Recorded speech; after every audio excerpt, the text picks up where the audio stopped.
오늘 본문을 두 개를 잡았는데요. 하나는 시편 19편 말씀입니다.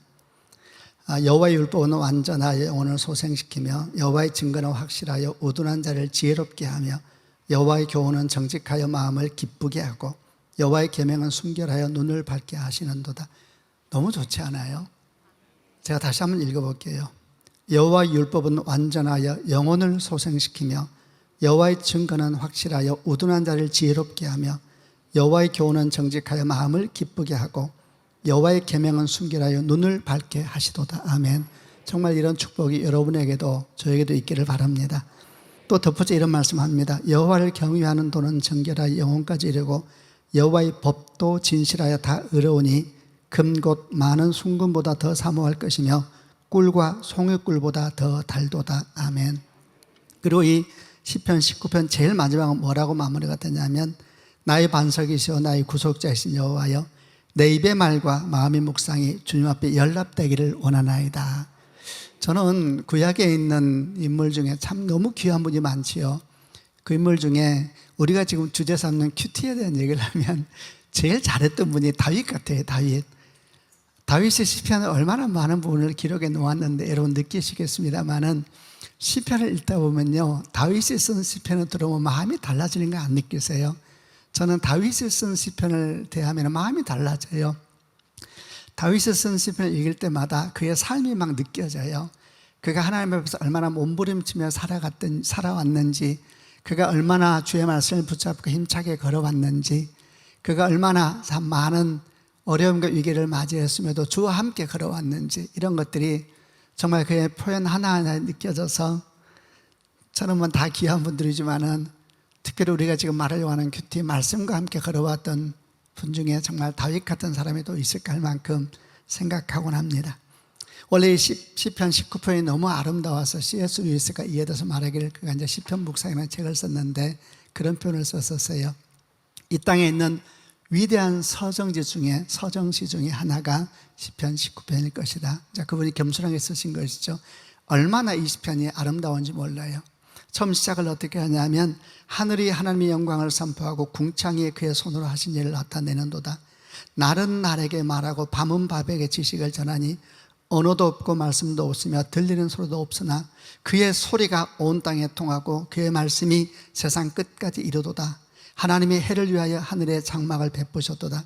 해는 그의 신방에서 나오는 신랑과 같고 그의 길을 달리기 기뻐하는 장사 같아서 하늘 이 끝에서 나와서 저 끝까지 운행하며 그의 열기에서 피할 자가 없도다.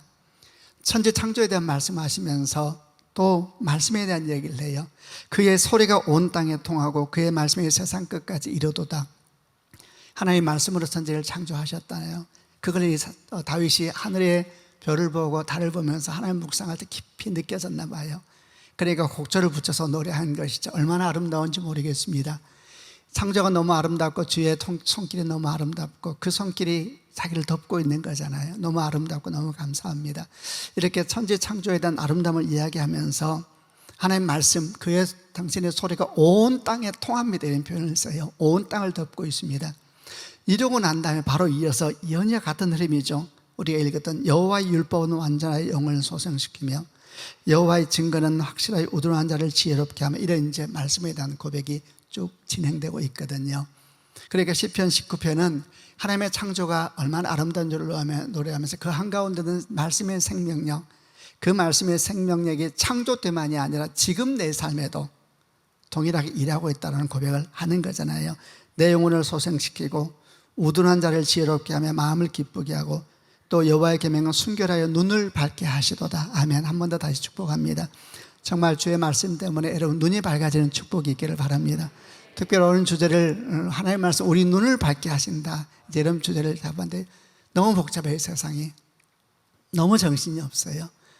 정말 어떻게 살아야 바른 길인지 알 수가 없고 매일매일 저는 이제 목회를 하는 사람인데 정신이 없어요. 특별히 코로나19를 지나면서 더 정신이 없어졌습니다. 이런 상황 가운데서 정말 눈을 밝게 하신다는 이 말씀이 얼마나 귀한지 모릅니다. 눈이 밝아야죠. 눈이 밝다는 건 영혼이 깨끗하고 맑은 걸 의미하잖아요. 분별할 줄 알고 선과악을 바르게 할 줄 알고 어떻게 가르칠 줄 알고 무엇이 옳은지를 분별해야지 우리가 기도를 해도 바르게 하고 우리가 세상을 살아도 바르게 살지 않겠습니까? 여러분, 그래서 다시 축복합니다. 여러분 눈이 정말 밝아지는 축복이 있기를 바랍니다.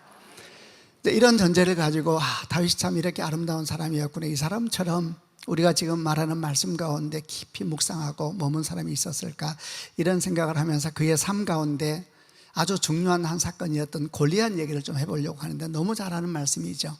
그래도 이 말씀을 다시 한번 묵상해 보면서 그가 결론이 그래요. 너는 칼과 창과 단창으로 내거지만 나는 만군의 여호와의 이름 곧 네가 모욕한 이스라엘 군대의 하나님의 이름은 내게 가노라 그랬는데요, 여호와의 이름이 도대체 뭐예요? 너는 칼과 창과 단창으로 내게 오지만 나는 만군의 여호와 이름으로 내게 간대요. 네가 모욕한 이스라엘 군대 하나님 이름으로 내게 간대요. 하나님 이름이 도대체 뭐예요? 여러 하나님 이름에 대한 얘기 많잖아요. 성경에 여호와 살롬, 여호와 니시, 여호와 라파, 여호와 로이 많이 있죠. 여러분, 성경에서 하나님의 이름은 하나님의 성품을 드러내는 것이고 약속을 드러내는 것입니다. 그러니까 이걸 표현을 바꾸면은 너는 칼과 창과 단창으로 내게 오지만 나는 약속의 말씀으로 네게 가노라, 이렇게 말하고 있는 것과 같은 것입니다. 아멘이죠. 너는 칼과 창과 단창으로 내게 오는구나. 여러분, 세상은 칼과 창과 단창으로 우리에게 옵니다. 이길 수가 없을 것 같아요. 그러나 정말 말씀을 사랑했던 다윗, 나의 마음의 생각과 묵상에 주께 연락되기를 원하나이다. 얼마나 아름답습니까? 이 말씀 가운데 걸어갔던 다윗이 외치기를 너는 칼과 창과 단창으로 내게 오는구나. 나는 내게 주신 약속의 말씀, 하나님의 이름, 그 약속의 말씀을 가지고 네게 가노라. 이렇게 여러분, 엘라골짜기에서 골리앗과 다윗이 일판 싸움이 일어났거든요. 여러분, 이 골리앗 이야기는 옛날 얘기가 아닌 거 아시죠? 지금 우리 삶의 한가운데서 우리가 만나고 있는 삶의 한가운데서 일어나는 매일매일의 사건입니다. 그래서 이 말씀을 다시 묵상해 보면서 오늘 초점을 맞추고자 하는 말씀의 아름다운 말씀의 능력, 그리고 말씀 가운데 그 안에 삶의 위대함을 이야기하면 묵상하면서 이 말씀에 같이 나눠보려고 합니다. 사무엘상 17장을 보게 되면 골리앗이라는 사람이 나오는데, 제가 자세한 내용은 중간중간 짧게 읽겠습니다만 조금 우리가 성경적인 지식을 동원해 보면, 제가 알기로는 우리 안 목사님 여러분 되게 자랑하더라고요. 큐트를 아주 체계적으로 잘 배우고 많은 사람이 말씀 가운데 훈련되었다라고 말씀을 들어서 정말 저도 개인적으로 목사니까 감사하고 기쁩니다. 그래서 우리가 알고 있는 성경의 지식을 좀 기억하면서 이제 나눠보겠습니다. 골리앗을 성경에서 여러 가지로 기록을 합니다. 골리앗이라는 말이 우선 무슨 뜻일까? 골리앗은 개역 개정은 그에 대해서 뭐라고 설명하고 있냐면 싸움을 도두는 자, 이렇게 설명하고 있고, 쉬운 성경은 대장 이렇게 번역되어 있고, 영어 성경은 챔피언 이렇게 번역되어 있는 존재입니다. 근데 원래 그 히브리어 뜻은 뭐냐면 사이를 왕래하는 자, 사이를 왔다 갔다 하는 자, 이제 이런 뜻을 가지고 있는 사람 존재였습니다. 이 사람이 블레셋 군대 가운데에서 걸어 나와서 이스라엘 군인들 향하여 모욕적인 소리를 지르는 장면이 엘라 골짜기에 있었던 사건입니다. 엘라 골짜기 양쪽에 블레셋 군대와 이스라엘 군대가 지금 대립하고 있거든요. 그런데 이제 그 블레셋 군대의 아주 대표적인 군사로 골리앗이 나온 것이고, 이 사람이 40일 동안 주야로 나와서 하나님의 군대를 모욕하고 이스라엘 사람들을 모욕하는 이런 장면이 펼쳐져 있습니다. 이 사람이 나올 때마다 이스라엘 군대가 야단이 납니다. 왜냐하면 보통 사람이 아니었거든요. 그의 키가 성경에 하면 6규빗 한 뼘가량, 얼마나 됐을까? 2m 85, 한 3m 정도 되는 거예요. 상상해 보세요. 한 3m 정도 되는 거인입니다. 노트구를 쓰고 노트 갑옷을 입었는데 갑옷 무게가 5,000세겔, 한 57kg 된대. 한 60kg 정도 갑옷이 된단 말이에요. 다리에는 노수로 만든 보호대를 잡고 창을 들었는데 나무 부분이 배틀채만큼 컸고, 그리고 창날 무게만 600세겔, 한 6.8kg, 7kg 정도 되는 거예요. 한번 생각해 보세요. 키가 3m 가까이 되고 갑옷이 60kg 가까이 되고 창을 들었는데 배틀처럼 큰데 창날 무게만 7kg 가까이 되는 이제 그런 모습을 한번 생각해 보시길 바랍니다. 그리고 커다란 방패를 든 부하가 이제 그 앞에서 걸어가고 있습니다. 어떤 느낌이 드세요? 이 골리앗을 보면서 여러분 어떤 느낌이 드세요? 정말 대단하지 않습니까? 그런데 문득 이런 생각을 한번 툭 치고 한번 지나가 보겠습니다. 이제부터 주로 말씀 속으로 들어가 보는 겁니다. 문득 이런 생각을 해봐요. 근데 이런 사람이 있기는 있을까? 키가 3m나 가까이 되는 사람이 있을까? 갑옷이 60kg 가까이 되고 창날 무게만 7kg나 된다 그랬는데, 야, 이런 사람이 이 갑옷 입고 이 창을 들고 3m가 된다 그랬으니까 이게 정상적인 사람일까? 이 사람이 제대로 움직이기는 할 것일까?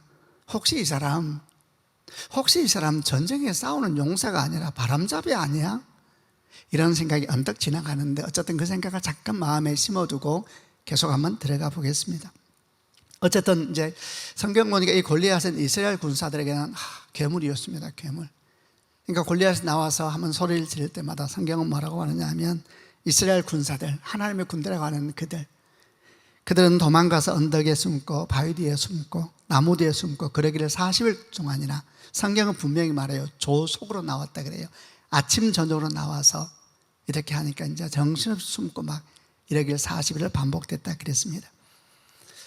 근데 성경은 이런 골리앗에 대한 놀라운 소개에 바로 이어서 누구를 소개하냐면 다윗이라고 하는 정말 연약한 한 소년에 대한 소개를 시작합니다. 원래 다윗은 이 전쟁에 참여하지 않았었잖아요. 나이가 어려서 그랬거든요. 그 형 중에 3명의 군대에 이 전쟁에 참여하고 있어서 아버지 이새가 막내를 보내서 형들에게 음식도 전하고, 과거에는 그랬거든요. 그때는. 그리고 형들의 안부도 알아보기 위해서 막내를 전쟁터에 보냈습니다. 이것도 굉장히 여러 가지 생각을 하게 해요. 아니, 어떻게 막내를 보낼까? 아들이 8 있었거든요. 아니, 어떻게 막내를 이 위험한 곳에 보냈을까? 이 집안 무슨 집안이지? 뭐 이런 생각도 듭니다. 다윗은 엘라 골짜기로 갑니다. 그리고 마침내 형들을 만나서 형과 안부를 나누면서 이야기하고 있는데, 갑자기 그 순간 블레셋 쪽에서 큰 소리가 났습니다. 골리앗이 나온 겁니다. 이스라엘 진영을 향하여 큰 소리를 지르기 시작합니다. 하나님의 이름을 모욕하고, 그리고 하나님 이름으로 나온 이스라엘 군사들을 모욕하고, 말할 수 없는 거친 표현으로 소리 지르고 모욕적 행동을 하고, 그야말로 야단 법석이었습니다. 그런데 이스라엘 군사들이 어떻게 행동하기 시작하는가? 다윗의 형들을 비롯해서 다 똑같았습니다. 한마디도 대답하지 못하고 두려움으로 바위 뒤에 숨고 나무 뒤에 숨고 정신이 없었습니다. 이런 모든 상황을 지금 다윗이 다 보고 있었습니다. 다윗 마음이 어땠을까? 정말 이해할 수가 없었습니다. 여러분, 한번 여러분이 지금 다윗의 마음에 대해서 그 엘라 골짜기에 서 있다고 한번 생각해 보세요. 어떤 마음이 들까요? 하나님의 이름이 모욕당하고 하나님의 백성들이 멸시당하고 있습니다. 그런데 그 누구도 이 일에 분노하거나 떨쳐 일어나지 못하고, 하나님의 군대라고 소리쳤던 이스라엘 군사들은 도망가기 바쁘고 숨기 바쁘고 자기 혼자 안전 지키겠다고 이렇게 정신이 없습니다. 여러분, 이런 모습을 가만히 묵상하다 보면 전혀 낯설지가 않습니다. 오늘날 한국 교회거든요. 왜 이렇게 오늘 한국 교회하고 비슷한 것일까? 하나님 이름이 모욕당하고 하나님의 군대라고 하는 교회는 정말 길을 잃어버리고 멸시당하고 있습니다. 믿는다고 하는 사람들은 자기 믿음을 감추려고 그러고, 하나님의 약속을 가졌다는 사람들은 자기의 평안만 이야기하고 자기 교회 성장만 이야기하는 시대를 우리가 눈을 뜨고 보고 있습니다. 세상은 너무 커진 것 같고, 우리 믿음은 너무 연약해진 것 같고, 세상은 너무 커진 것 같고, 하나님은 너무 작아진 것 같은 이런 상황 속에 빠져 있습니다. 우리는 골리앗 소리에 주눅이 들고 바위 뒤에 숨겠다고 뛰어다니는 이스라엘 군사처럼 돼버렸습니다. 서로 더 큰 바위 차지하겠다고, 더 높은 바위에 올라가겠다고 정신없이 뛰어나는 이스라엘 군사를 보면 참 비참하기 이를 데가 없습니다. 여러분, 우리는 이제 말씀에 대한 이야기를 시작하고 있습니다. 제가 여러분에게 지금 엘라 골짜기 3,000년 전 이야기입니다. 엘라 골짜기 사건을 3,000년을 뛰어넘어서 여러분 앞에 지금 툭 던져놓았습니다. 자, 여러분 어떻게 생각하세요? 상당교회 성도분들이 있는데 상당교회와는 관련이 없는 이야기일까요? 이 교회는 참 건강하고 정말 아름답고 부럽고, 제가 안광 목사님 일찍부터 알았거든요. 저는 저분이 어디 갈까 궁금했어요. 여기 왔네요. 참 복받은 거예요. 제가 대전 온누리교회 있을 때 제 후임이 목사님이 되셨는데 제가 지금도 기억나요. 제가 안 나와, 제가 대전 온누리교회 담당할 때 안 왔던 분들이 목사님이 오니까 나오기 시작하더라고요. 번잡하더군요. 어쨌든 간에 막 이유 물어보고 재밌던 기억이 납니다. 아무튼 여러분, 상당교회는 괜찮은가? 문제 없으니까 괜찮은가? 우리는 건강하게 서 있으니까 괜찮은가? 그럴 수는 없지요. 우리는 한국교회 한 지체잖아요. 우리는 한국교회는 전체적으로 한 몸이기 때문에 그럴 수가 없는 것입니다. 골리앗 사건은 3000년 전 사건이 아니고 지금 우리 이야기이고 지금 우리가 부딪히고 있는 영적 전쟁의 현실입니다. 우리는 지금 엘라 골짜기에 서 있습니다. 누가 이 수치의 골짜기를 승리의 골짜기로 바꿀 수 있을까? 여러분 미리 결론을 말하면 답은 하나밖에 없습니다. 진짜 말씀을 사랑하는 사람들, 말씀의 권능을 아는 사람들. 너는 칼과 창과 단창으로 오지만 나는 만군의 여호와 이름 곧 네가 모욕한 이스라엘 군대 하나님으로 내게 가노라. 그 약속이 진짜 믿고 그 약속을 경험하고 그 약속을 무기 삼아서 걸어가는 사람, 그 사람이 없으면 엘라 골짜기는 영원까지 수치의 골짜기로 남을 것입니다. 누가 이 수치의 골짜기를 영광의 골짜기로 바꿀 수 있을 것인가? 역사는 다윗이라는 사람을 거기에 등장시킵니다. 다윗 같은 영을 가진 사람, 다윗 같은 믿음을 가진 사람, 오직 그 사람이 엘라 골짜기를 수치에서 영광의 골짜기로 바뀌게 할 줄로 믿습니다. 여러분 제가 축복합니다. 여러분 다 그 다윗이 되시기를 바랍니다. 여러분 한 사람이 역사를 바꿉니다. 한 사람이, 다윗 한 사람이 그 골짜기의 영적 기상도를 바꿔버렸습니다. 다윗이 오기 전까지는 그 골짜기는 어둠밖에 없었습니다. 심지어 여러분 거기에는 골리앗도 요나단도 있었다는 사실을 아십니까? 설명할 수 없는 슬픔입니다. 그 골짜기에 빛을 바꾼 사람은 다윗이라는 사람이었습니다. 정말 주님 말씀 사랑하고 앞에서 그랬잖아요. 내 마음의 생각과 모든 묵상이 주께 상달되길 원하나이다. 얼마나 멋져요. 내 마음에 있는 묵상이 주님이 아셨으면 좋겠습니다. 내 마음에 있는 이 정말 하나님의 말씀의 생명을 주님이 아셨으면 좋겠습니다. 그 노래했던 다윗, 그 사람이 그 골짜기에 들어가자 골짜기의 영적 기상도가 바뀌어버렸거든요. 여러분 그런 축복이 있기를 바랍니다. 큐티를 왜 합니까? 혼자 잘 사고 자는 거 아니잖아요. 여러분 말씀은 능력입니다. 권세입니다. 아멘이죠. 말씀이 권세입니다. 말씀이 권세예요. 말씀이 살아나야 인생이 살아나게 되어 있습니다. 성경이 분명히 말씀의 검이라 그랬거든요. 말씀은 여러분 아름다운 지혜가 아닙니다. 말씀은 멋진 이야기가 아니고 노래가 아니라 말씀의 검입니다. 검. 그 검으로 싸우는 것입니다. 말씀의 검으로 무장한 사람들은 자기 혼자 잘 먹고 잘 살기 위해서 하는 게 아니고 골짜기의 영적 기상도를 바꾸기 위해서 다윗처럼 부름받은 사람이라고 믿으시는 축복이 있기를 바랍니다. 여러분 다윗이 그 모습을 보았을 때 이해가 되지 않았습니다. 도대체 이게 무슨 일인가? 하나님의 군대가 도망가기에 바쁘고 하나님의 이름이 땅에 모욕을 당하고 있는 땅에 떨어지는데 할례도 받지 못한 저 이방인이 다윗이 그랬잖아요. 하나님이 이렇게 모욕하는데 어떻게 하나님의 군사라는 사람들이, 주의 몸된 교회라는 사람들이 숨기에 바쁘고 도망가기에 바쁘고 우리 교회는 안 그렇다고 이런 소리나 하기에 바쁘고, 이런 엘라 골짜기 수치가 다시는 우리 가운데 반복되지 않아야 될 줄로 믿습니다. 그럼 어떻게 하면 다윗 같은 인생이 될 수 있을까? 첫 번째 기억할 것은 엘라 골짜기의 다윗은 엘라 골짜기에서 만들어진 것이 아니라는 것을 알아야 됩니다. 여러분 엘라 골짜기에서 다윗은 만들어진 게 아닙니다. 그는 언제 만들어졌습니까?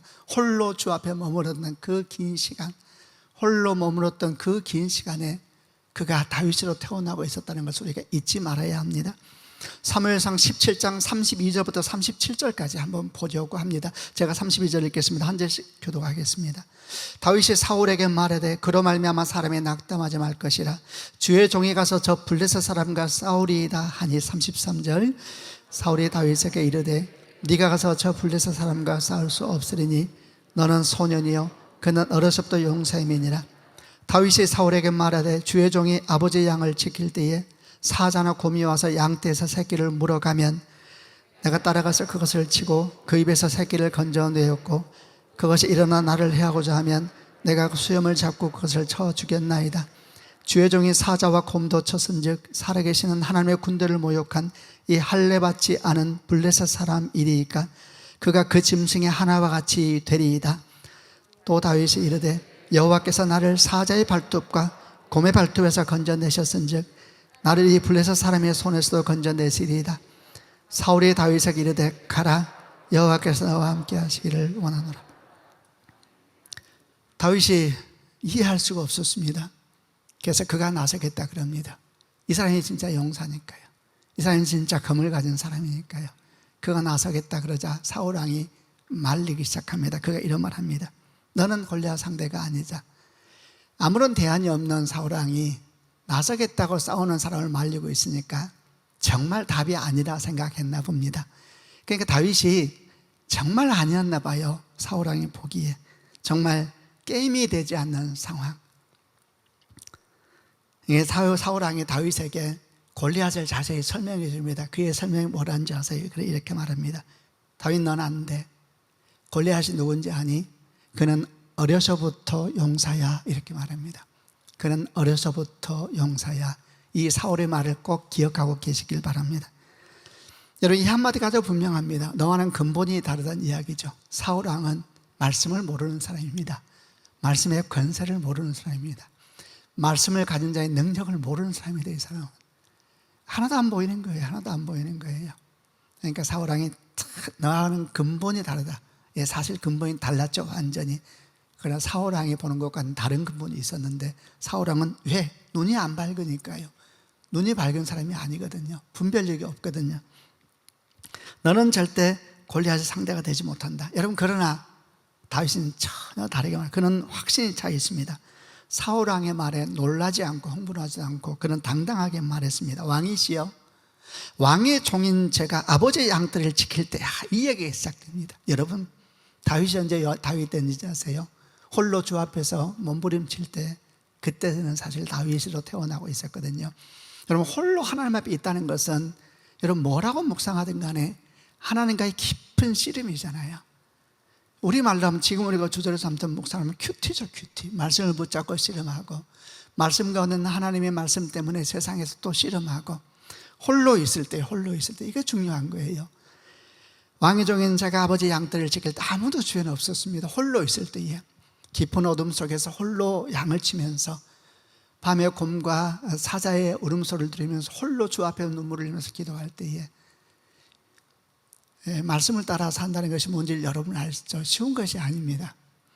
그때 얘기를 해요. 그때에 사자나 곰이 나타나 양을 물어가면 저는 그놈을 공격하여 그 입에서 양을 구해냈습니다. 그놈을 공격하면 저는 그놈의 턱을 잡고 때려 죽이기도 했습니다. 왕이시여, 왕이 종인 자는 사자와 곰도 죽였습니다. 한번 이 할례 받지 못한 블레셋 사람이 뭐 문제겠습니까? 그는 살아계신 하나님의 군대를 모으겠습니다. 그는 제가 죽인 사자나 곰과 같이 될 것입니다. 하나님께서 저를 사자의 발톱과 곰의 발톱에서 구해 주셨던 것처럼 이 블레셋 사람으로부터도 구해 주실 것입니다. 하나님께서 저를 사자의 발톱과 곰의 발톱에서 구해 주셨던 것처럼 이 블레셋 사람으로부터도 구해 주실 것입니다. 여러분은 말씀을 통해 이런 경험을 하고 있습니까? 하나님 말씀이 우리를 사자의 발톱과 곰의 발톱으로부터 구해 주십니다. 아멘이죠. 정말 어둡고 암담할 때 하나님 말씀이 생명이에요. 말씀이 생명이에요. 참 제가 이게 저희 교회 얘기하는 게 조심스러우세요. 뭐 이렇게 아무튼 간에 교회에 제가 별일이 많거든요. 많습니다, 여러분. 그럴 때마다 우리는 많은 어떤 거대한 벽에 부딪힙니다. 벽에 부딪히고, 그럴 때마다 우리 하나님 왜 이런 일이 생깁니까? 왜 이런 일이 생깁니까? 하나님, 제가 무엇을 잘못했습니까? 다 똑같아요. 문제가 생기면 다 죄가 먼저 생각나거든요. 용서 아무도 없어요. 하나님, 제가 무엇을 잘못했습니까? 제가 기억나게 해주면 제가 회개할게요. 기억나게 해주세요. 그런 한계에 부딪힐 때마다 사실은 언제 살아나느냐? 말씀에 살아나요. 말씀에서. 제가 말씀을 전하면서도 그 말씀이 저를 타치하고, 혼자 말씀을 붙잡고 씨름할 때도 그 말씀이 저를 타치하고, 홀로 지나가 말씀이 떠오르면서 저를 터치하고. 여러분, 말씀이 살려요. 말씀이. 아멘이죠. 말씀이 살려요. 말씀이. 이 다윗의 이야기를 들어보면은 아마 여러분 큐티하는 분은 다 그가 뭐 했을까요? 광야에서 뭐 했을 것 같으죠, 여러분? 뒤에 보면 말하겠습니다만 그는 그래 행복한 가정아이가 아니거든요. 집안이 그렇게 좋은 집안이 아니에요. 아까 제가 그랬잖아요. 아니, 우선 전쟁터에 막내 아들을 보낼까? 아들 8명이었거든요. 앞에 3명은 전쟁 나갔고요. 그럼 그 사이에 지금 밑에 5명 있는데 어떻게 막내를 보내요, 막내를? 참 이상한 집안 아니에요. 이런저런 보면은 그는 절대 세상적으로 행복하지 않았어요. 아버지 이세에게 인정받는 아들이 아니었거든요. 형제들도 그를 응원하지 않았어요. 사무엘상 16장 보면 처음 다윗이 이스라엘 역사에 등장하는 장면이 나옵니다. 사울은 하나님께서 사무엘을 보내서 이새의 아들에게 왕이 예선되어 있다, 왕이 준비됐다, 가서 기름 부으라 이래가지고 사무엘 선장이 뿔에 기름 채워가지고 베들레헴 가거든요. 여러분, 그 당시에 사무엘은 정말 사무엘이 움직이면 하나님이 오시는 것처럼 사람들은 받아들였습니다. 그러니까 사무엘이 베들레헴 갔을 때 베들레헴 장로들이 두려워 떨면서 나옵니다. 하나님이 오신 거예요. 두려워서 묻습니다. 평안을 위해서입니까? 아니면 그 반대입니까? 너무 무섭죠. 평안을 위해서라고. 하나님이 오신 것과 똑같아요. 근데 사무엘이 이새의 집에 가서 아들들을 불러 모으라 이랬어요. 아들들을 불러 모으세요. 저는 깜짝 놀랐겠죠. 뭘 잘못했을까? 그러나 하나님과 지금 다시 여러분, 이런 표현이 합당한지 몰라도 이제 저는 목사이고 우리 안 목사님도 계시는데, 여러분, 한국에 지금 목사가 많습니다. 근데 사무엘은 혼자였어요. 혼자. 지금 상황이 이해되시죠? 사무엘이 온다는 것은 엄청난 사건이에요. 근데 사무엘이 말합니다. 아들을 불러 모으세요. 어쩌면 물을지 모르죠. 선자여 왜 그랬습니까?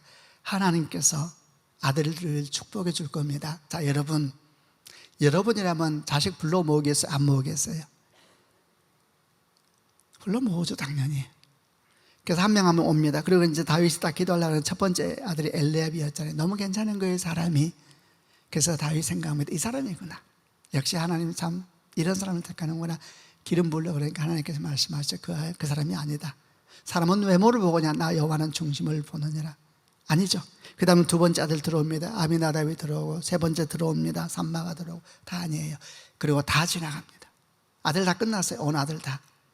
근데 하나님 말씀 안 해요. 아마 사무엘은 이상했을 겁니다. 안 불러올 리가 없는데. 그래서 아버지에게 묻습니다. 다 온 거냐?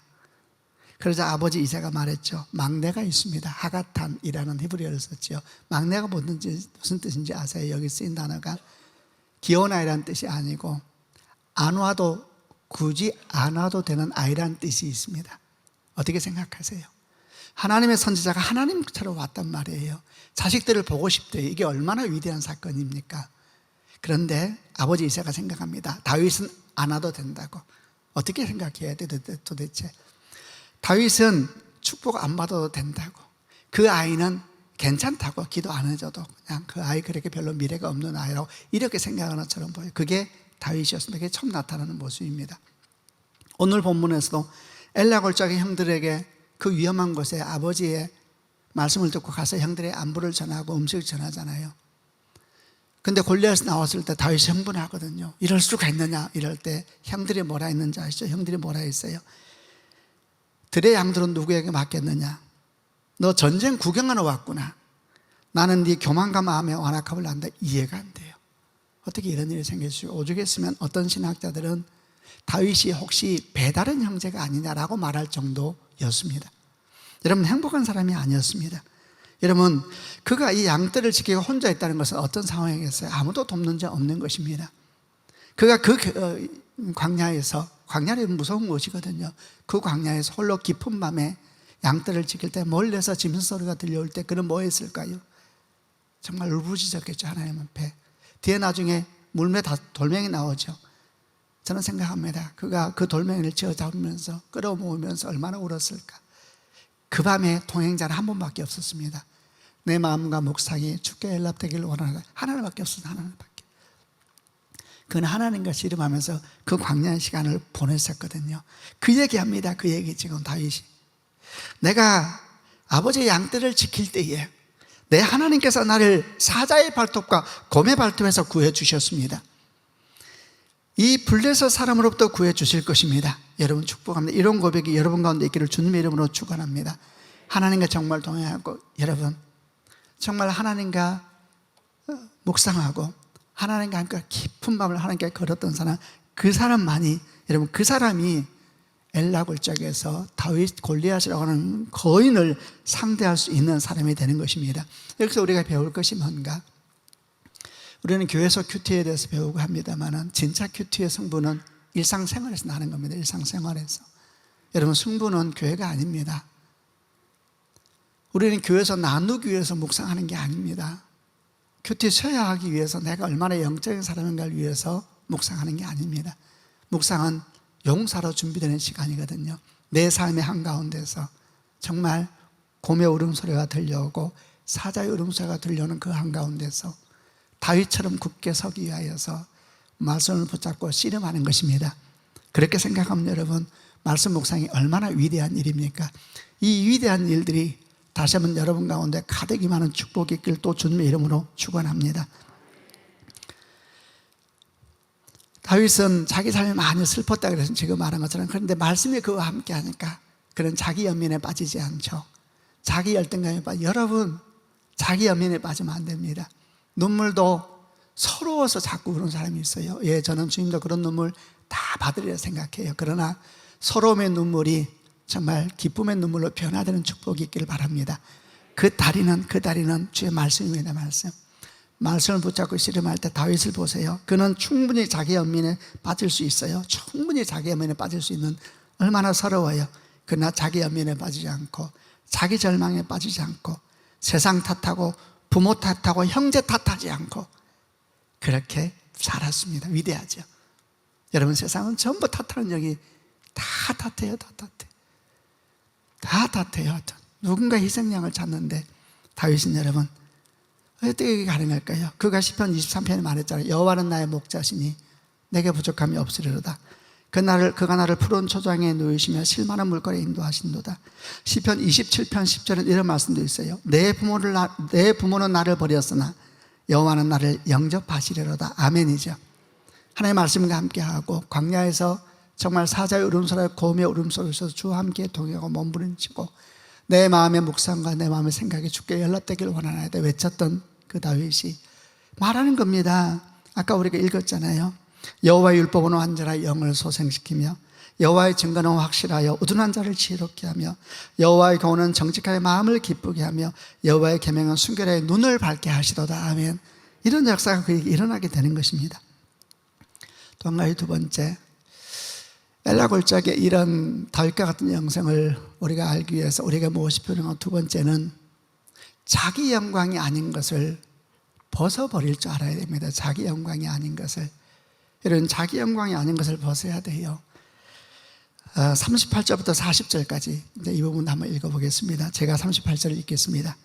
이에 사울이 자기 군복을 다윗에게 입히고 노투구를 그의 머리에 씌우고 또 그에게 갑옷을 입히며 39절 다윗이 칼을 군복 위에 차고는 익숙하지 못하므로 시험적으로 걸어보다가 사울에게 말하되 익숙하지 못하니 이것을 입고 가지 못하겠나이다 하고 곧 벗고 40절 같이 읽겠습니다. 손에 막대기를 가지고 시내에서 매끄러운 돌 5을 골라서 자기 목자의 제구 곧 주머니에 넣고 손에 물매를 가지고 블레셋 사람에게로 나아가니라.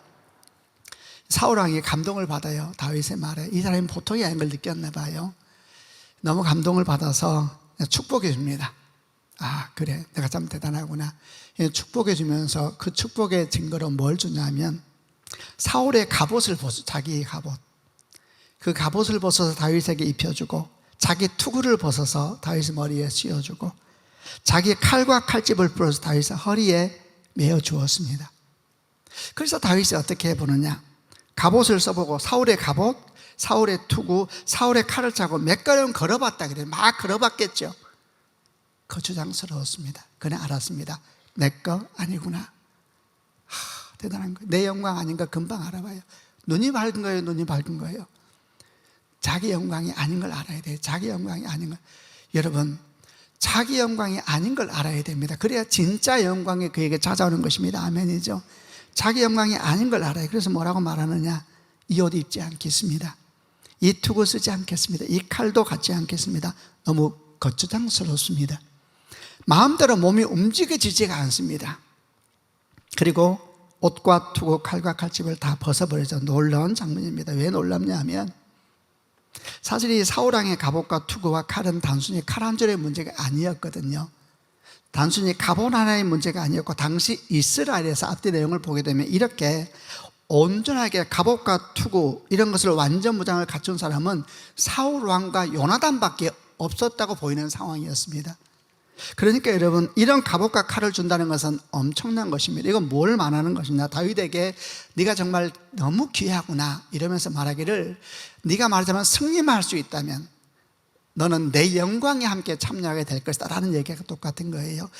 이 사울왕의 갑옷을 주는 것은 왕의 영광의 그를 초청하는 것 같은 거예요. 지금 상황이 이해되시죠? 지금 이런 온전한 갑옷과 칼을 가진 사람은 사울왕과 요나단밖에 없다고요. 그런데 그 갑옷을 벗어준다는 얘기는 내가 너를 왕의 영광의 자리에 함께 있게 하겠다, 내가 너를 왕의 기쁨의 자리에 함께 있겠다고 초청과 똑같은 것이라고요. 그걸 벗어준다고요. 그럼 여러분 어떻게 해야 되겠습니까? 어떻게 해야 되겠어요? 너는 이제 우리 영광에 함께 하게 될 것이다, 이렇게 말하고 있는 거예요. 그러면 여러분, 우리 같으면 어떻게 할까요?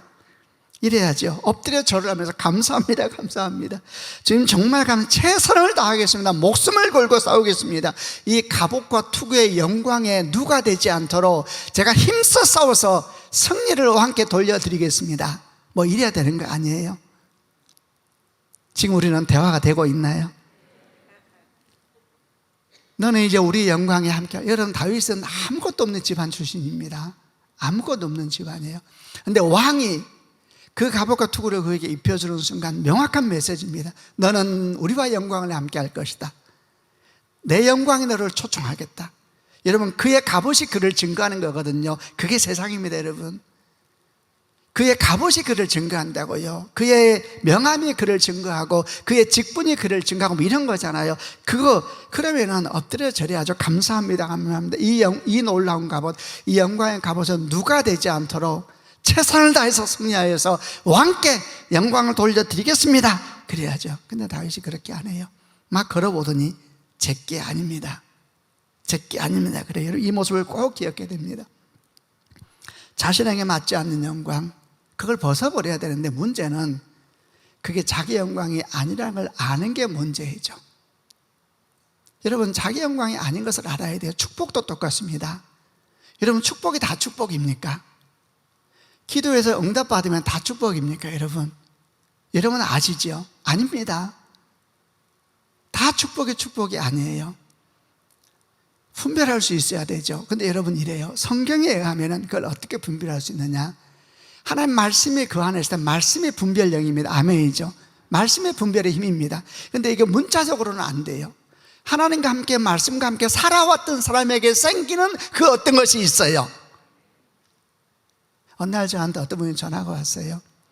아주 오래된 이야기인데, 목사님, 한 교회가 자꾸 여기저기 소리가 들리고 주변에서 얘기하고 가보자 그러는데 가볼까요 말까요? 그렇게 물어보더라고요. 목사님 좀 분별을 해주세요. 그래서 제가 교회 이름을 받아 적고, 알겠습니다 집사님, 제가 좀 알아보고 선생님께 연락을 드릴게요. 그리고 제가 그 교회 홈페이지를 들어가 봤어요. 대단한 교회더라고요. 뭐 은사사역을 중심으로 하는 교회인데 저는 은사가 다 잘못됐다 생각하는 사람은 아니에요. 오늘날도 저는 일하시니까 다양한 역사는 오늘날도 일어나는 것이니까 예스.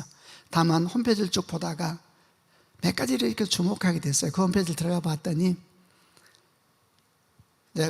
다른 사람이 와서 볼 수 있도록 그 간증란을 아주 중요한 자리에 세워놨더라고요. 간증란을.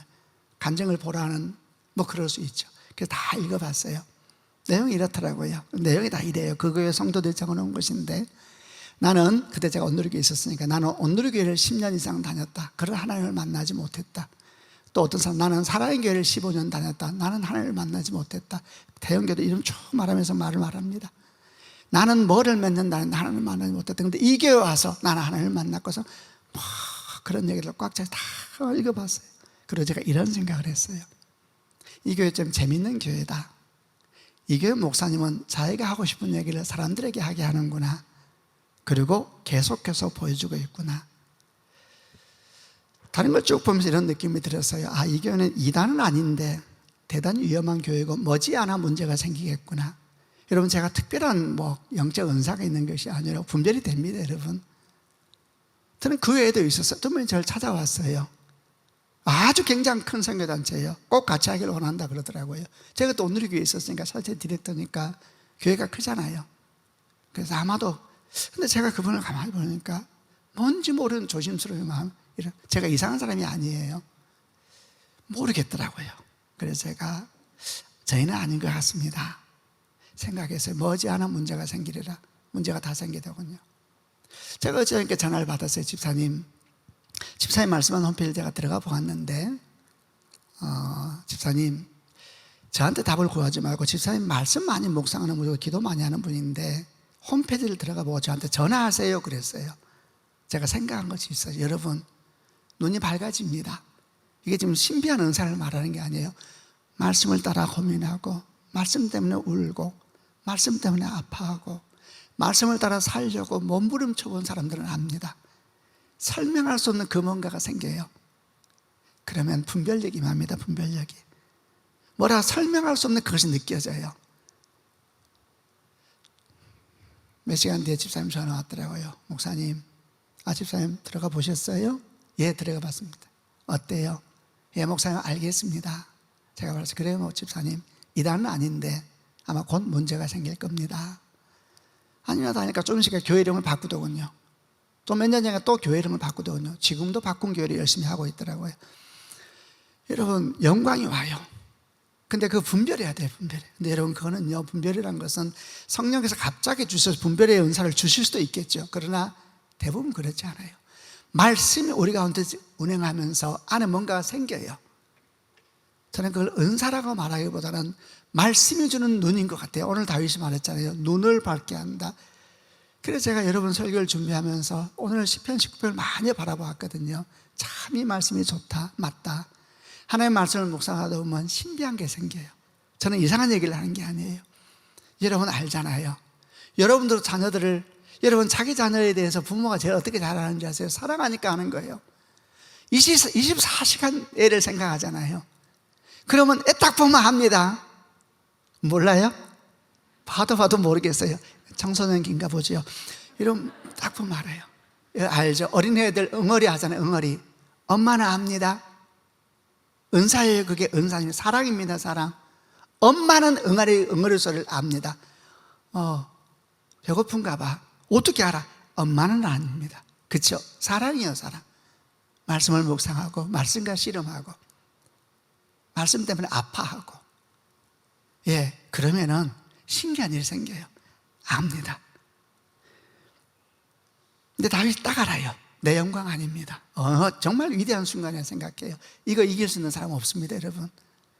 이 세상에 얼마나 많은 영광, 이 영광에 속아가지고 수치를 당하는 목사가 한둘이 아니에요. 저는 목사니까 목사 얘기해요. 받지 말아야 될 영광을 받아가지고 그걸 영광인지 알고 영광 아니거든요. 분별이 안 된 거예요. 눈이 없었던 거예요. 눈이 밝지 않았던 것이죠. 딱 보면 알았어요. 얼마나 훌륭합니까? 여러분 생각해 보세요. 사실 이 영광이 사울의 영광인데 사울의 영광이 대단해 보이죠. 사람들은 다 그거 취하려고 삽니다. 그 갑옷 쓰겠다고 사는 거예요. 여러분, 사람들이 왜 그 갑옷 취해보겠다고 살아요? 여러분도 그 영광을 위해서 삽니까? 여러분, 근데 아세요? 그 영광의 갑옷을 입고 골짜기 가면은, 엘라 골짜기 가면 100% 죽습니다. 더 큰 갑옷이 있거든요. 예, 엘라 골짜기는 갑옷 전쟁이 아니었거든요. 칼의 전쟁도 아니었어요. 거기는 다른 전쟁이었거든요. 그 갑옷 입고 나가는 순간 엘라 골짜기에서 100% 죽습니다. 여러분 아세요? 근데 이 영광으로 무장한 사람이 누군지 아세요? 이 영광으로 무장한 사람이 골리앗이었습니다. 골리앗 성경이 처음부터 말했잖아요. 그가 얼마나 키가 컸는지. 갑옷 무게가 57kg, 창날 무게만 6.8kg, 노트를 쓰고 그는 이스라엘 군대에게 뭐 보여주고 있는 거예요? 나 이렇다는 거예요. 예, 그는 이 갑옷의 영광으로 완전 무장한 사람이 골리앗입니다. 여러분, 돈으로 싸우는 거 아닙니다. 힘으로 싸우는 거 아니고 세상의 권세로 싸우는 거 아닙니다. 아멘이죠. 그렇게 싸우는 게 아니라 대단하죠.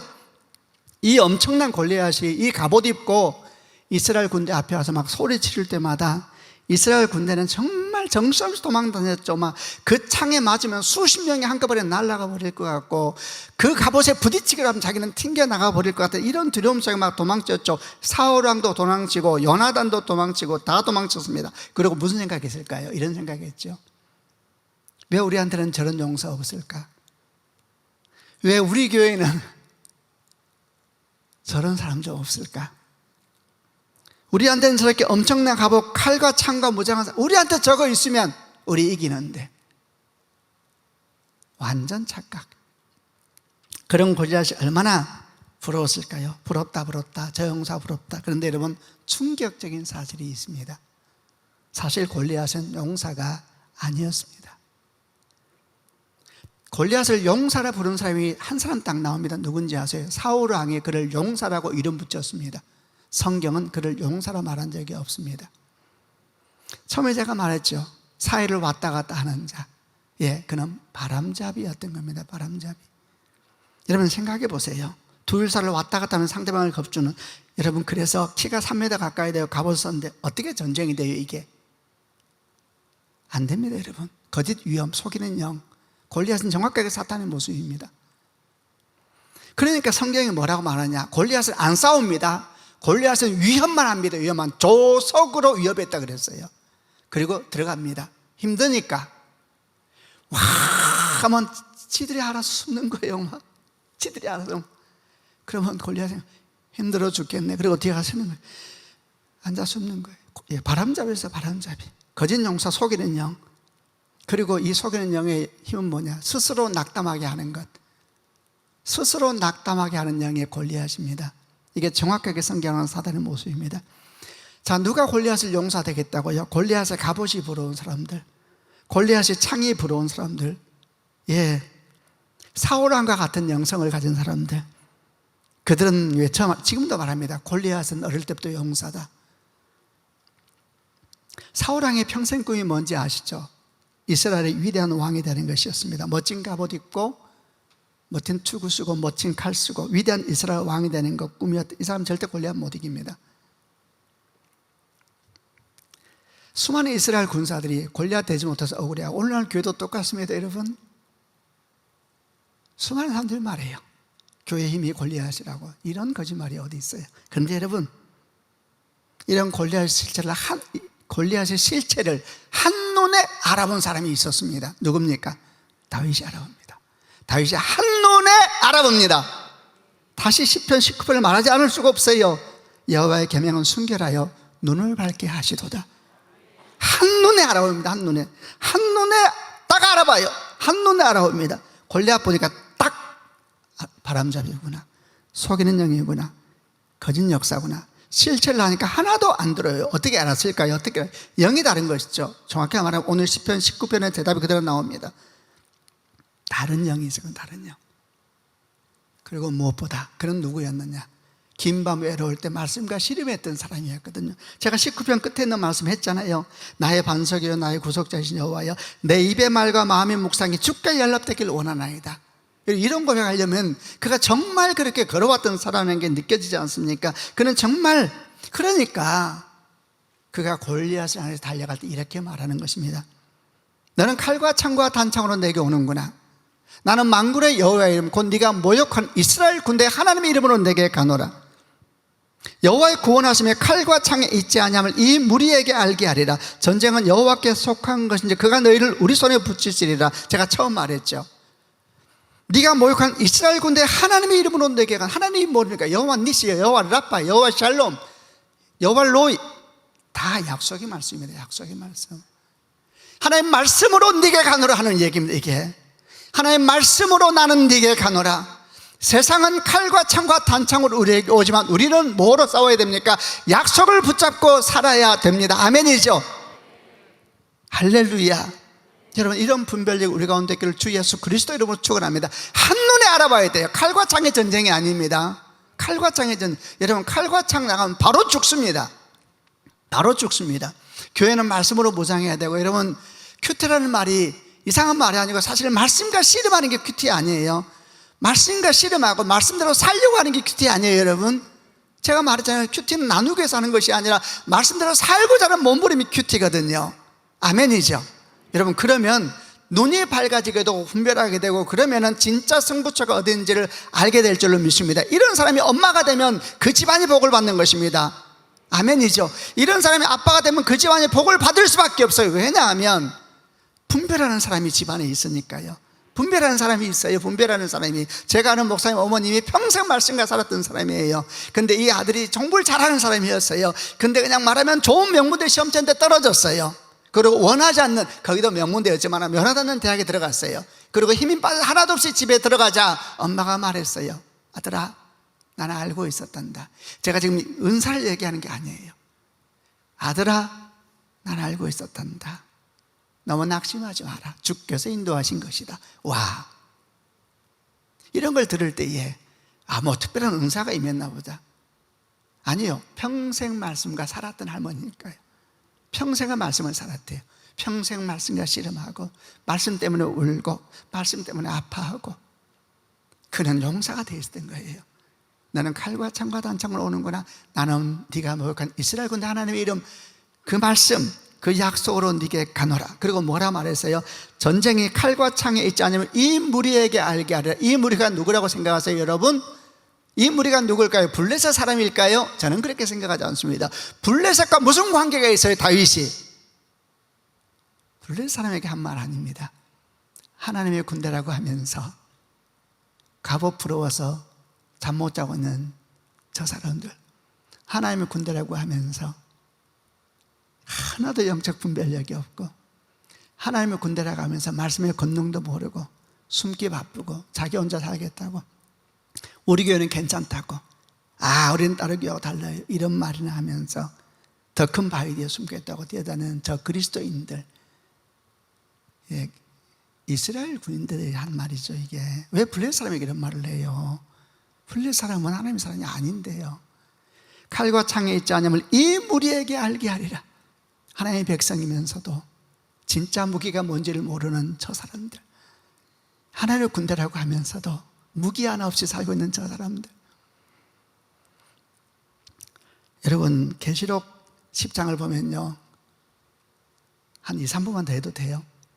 예. 계시록 10장을 보면요, 이런 말씀이 나옵니다. 사도 요한이 말씀을 받아 먹습니다. 그런데 입에는 꿀처럼 달되 배에는 쓰더라 그럽니다. 그러자 10장 뒷부분에 이런 말씀이 나옵니다. 네가 가서 예언하라. 이게 무슨 말이냐면, 앞뒤 내용을 보면 계시록의 큰 절망의 현상들이 종말론의 현상이 계속 반복됩니다. 일곱인, 일곱남, 일곱대도 막 되는데 일곱 나팔 여섯 번째에 큰 전쟁에 대한 기사가 나와요. 사람의 3분의 1이 죽는다 그랬어요. 정말 절망했대요. 근데 사람들이 하나님께 안 돌아옵니다. 성경을 보면 하나님께 안 돌아와요. 여러분, 기적은 복음이 아닙니다. 기적은 하나의 사건일 뿐이에요. 여러분, 재앙도 사람을 근본적으로 하나님께 못 데려옵니다. 9.11 사건 알죠? 미국에서 교회가 차고 넘쳤습니다. 그러나 다 떠났습니다. 그리고 다시 그들은 동성애 기치를 높이 들고 반크리스천 기치를 높이 들었죠. 기적도 복음을, 생명을 전하지 못하게 하고 심판과 같은 재앙도 안 됩니다. 그게 9장 끝에 있는 메시지였어요. 그래서 10장에 가서 이런 외침이 들려옵니다. 이제 묵상해요. 어떻게 해야지 생명이 전해집니까? 어떻게 해야 복음이 전해집니까? 주께서 말씀하세요. 두루마리를 들고 있는 천사가 나타나요. 한 발은 바다를 딛고 한 발은 땅을 딛고 서 있어요. 주의 음성이 들립니다. 가서 두루마리를 받아서 먹으라. 먹었더니 입에서는 꿀철 날되 배에서는 쓰더라. 네가 가서 예언하여라. 이게 무슨 말이냐 하면, 마지막 때의 생명은 어떻게 전해지는가? 마지막 때 하나님 나라는 어떻게 전해지는가? 말씀이 입에서는 단데 배에서는 쓰다는 것을 아는 사람을 통해서 전해진다는 거예요. 여러분 아시죠? 말씀은요, 배울 때는 꿀처럼 답니다. 그러나 말씀과 씨름하고 말씀대로 살려고 하면 굉장히 힘듭니다. 여러분, 말씀대로 사는 게 행복하다고요? 진짜 말씀대로 살면 행복하세요, 여러분? 예, 궁극적으로 행복하죠. 그러나 힘듭니다. 말씀 때문에 눈물이 나고, 말씀 때문에 서럽고, 말씀 때문에 아프고, 그게 큐티 아니에요. 큐티라는 것은 말씀 공부가 아니고 말씀과 대면하는 거잖아요. 하나님 말씀하세요. 말씀이 꿀처럼 단다는 것을 아는 사람이 아니고 꿀처럼 단데 쓰다는 것을 아는 사람, 말씀과 함께 씨름하고 말씀과 함께 정말 눈물을 흘리고 말씀대로 살려고 하는 네가 가서 입을 열어라. 내가 네 입에 기름을 부을 것이고 너를 통해서 종말론적인 생명은 전해지게 될 것이다. 그렇게 말하고 있는 것입니다. 말씀을 마무리하겠습니다. 여러분, 큐티 축제에 오셨는데 저는 여러분에게 오늘 다윗 선물로 드렸습니다. 그가 말했습니다. 너무너무 멋있는 말을 했어요. 여호와의 율법은 완전하여 영혼을 소생시키며 여호와의 증거는 확실하여 우둔한 자를 지혜롭게 하며 여호와의 고은은 정직하여 마음을 기쁘게 하고 여호와의 계명은 순결하여 눈을 밝게 하시도다. 아멘. 이 밝은 영의 역사가 여러분 가운데 있기를 주님의 이름으로 축원합니다. 말씀을 따라 씨름하십시오. 말씀을 따라 씨름하십시오. 해보십시오. 말씀을 따라 씨름하면 신비한 역사가 생깁니다. 내면이 정돈되고 깨끗해지고, 지금 정말 이상한 얘기하는 게, 그리고 분별력이 생기게 되고 거절할 영광을 알게 되고, 진짜 승부가 어디 있는지 칼과 창에 있지 않습니다. 칼과 창에 있지 않아요. 용사가 되시길 바랍니다. 그래서 여러분 가정 가운데, 여러분이 기도하는 자리 가운데 그런 놀라운 역사가 있기를 주님의 이름으로 축원합니다.